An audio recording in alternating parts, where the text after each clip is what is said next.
যদি এই দুর্নীতিবাজ পিডিকে শাস্তির আওতায় এবং দ্বিতীয় ক্যাম্পাসের কাজ সেনাবাহিনীর কাছে হস্তান্তর না করা হয় তাহলে আমরা কঠোর কর্মসূচি দিতে বাধ্য হব। কর্মসূচি কিভাবে দিতে হয় জগন্নাথ জানে।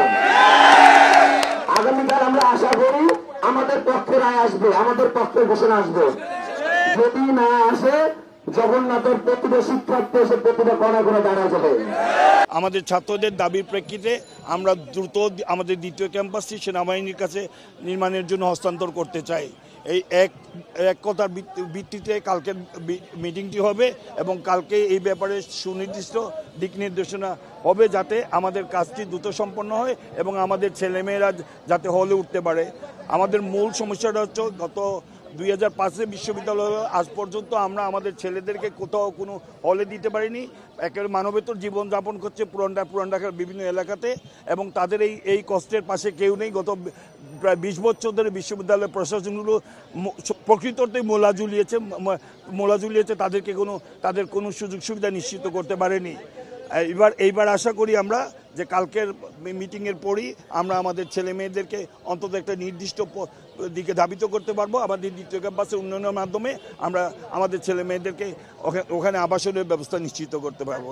সেই সাথে আমরা আরও কয়েকটি বিষয় নিশ্চিত করতে চাই। সেটা হচ্ছে যে আমাদের বর্তমান ক্যাম্পাসেরও উন্নয়নের ব্যাপারে আমরা সরকারের দৃষ্টি আকর্ষণ করছি। আমরা বর্তমান ক্যাম্পাস কোনো পরিস্থিতি আমরা হস্তান্তর করব না। আমাদের বর্তমান ক্যাম্পাস আমাদেরই থাকবে।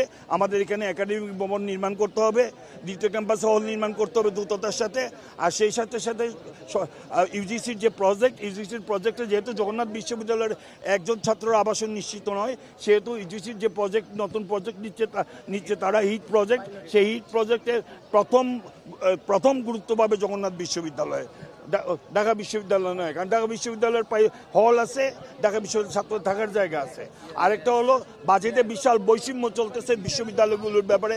ঢাকা বিশ্ববিদ্যালয় 900 কোটি টাকা, জগন্নাথ বিশ্ববিদ্যালয়ের 140 কোটি টাকা। এই বৈষম্যের বাজেট চলতে পারে না। যেখানে জগন্নাথ বিশ্ববিদ্যালয় এবং ঢাকা বিশ্ববিদ্যালয়ের ছাত্রছাত্রীর সংখ্যা প্রায় সমান, ঢাকা বিশ্ববিদ্যালয়ের ছাত্রদের আবাসন সুবিধা আছে, তাদের প্রচুর সুযোগ সুবিধা আছে। সেখানে জগন্নাথ বিশ্ববিদ্যালয়ের জন্য এত ন্যূনতম বাজেটে কী করে একটি বিশ্ববিদ্যালয় চলে। আমরা সুস্পষ্টভাবে এগুলোকে নতুনভাবে শিডিউল করে অবশ্যই জগন্নাথ বিশ্ববিদ্যালয়ের ছাত্রছাত্রীদের জন্য আরও সুবিধা নিশ্চিত করতে হবে এবং বাজেট বৃদ্ধি করে জগন্নাথ বিশ্ববিদ্যালয়ের ছাত্রছাত্রীদের সুযোগ সুবিধা আরও বাড়াতে হবে।